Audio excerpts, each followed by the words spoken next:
Une fois, un homme revient du travail et trouve sa femme en train de cuisiner. Elle lui donne un doux baiser. Ils sont si heureux. Pendant qu'ils sont à table, le portable de la femme sonne. Un message de son ami qui lui souhaite une bonne nuit. Le mari voit le message et se fâche. Et il ne parle pas de l'affaire avec sa femme et va à la chambre sans dîner. La femme regarde son mari et se dit intérieurement: non, tu n'es pas gentil. Tu boudes à cause d'un simple message. Je ne vais pas te suivre. Tu n'es plus un gamin. La femme finit par dîner sans lui et va se coucher. Le couple a un sommeil tendu et se tourne le dos cette nuit-là. À minuit, la femme transpire à grosses gouttes avec beaucoup de fièvre. Elle n'est pas capable de parler. Elle pose sa main tremblante sur son mari, mais ce dernier continue de bouder et enlève la main de sa femme sur lui, sans se retourner et sans dire mot. La femme, n'ayant plus d'air, finit par mourir d'AVC. Le matin, le mari se réveille, prend son bain et prépare ses affaires pour aller au travail. La femme est encore au lit, puis l'homme la regarde et la trouve un peu bizarre. Mais elle l'ignore en se disant intérieurement: je ne lui parlerai jusqu'à ce qu'elle fasse d'abord le premier pas. Ensuite, il s'habille, prend le petit déjeuner et va au travail. Dans l'après-midi, en rentrant à la maison, il décide d'acheter une belle montre à sa femme, question de faire la paix. Quand il arrive à la maison, il est heureux et sait déjà que son époux va apprécier.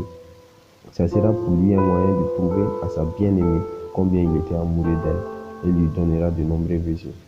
Arrivé à la maison, il ouvre la porte et va directement à la cuisine parce qu'il était prêt à surprendre sa bien-aimée avec ce somptueux cadeau.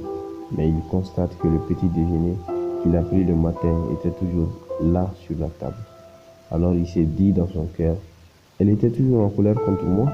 Alors il va dans la chambre et constate que sa femme était toujours dans le lit. Sur le lit, dans la même position. Effrayé, il se dirige vers elle et quelque chose lui dit qu'elle était morte. Le douloureux constat fait, il pleura et pleura. Il était inconsolable, le pauvre.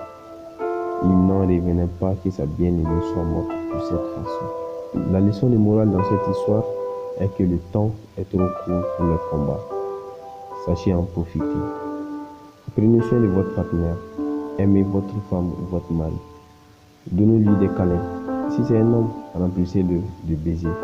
Si c'est une femme, remplissez votre femme de baisers. Dites-lui tout le temps combien vous l'aimez et sachez pardonner. Parce que le temps n'a jamais attendu quelqu'un. Surtout, ne sois pas fier en amour et résous tout. Ne va pas te coucher avec la colère dans le cœur. Il faut savoir mettre l'orgueil de côté et résoudre les problèmes, car les conséquences peuvent être irréversibles. Nous devons apprendre à nous sacrifier par amour. Nul n'est parfait sur cette terre. La communication dans le couple est très importante. Si vous aimez cette histoire, n'hésitez pas à le partager avec vos amis. N'hésitez pas à vous abonner sur notre chaîne et n'hésitez pas à nous laisser un commentaire pour nous encourager, afin que nous multiplions ces messages de conseils chaque jour, chaque semaine, chaque mois. Merci.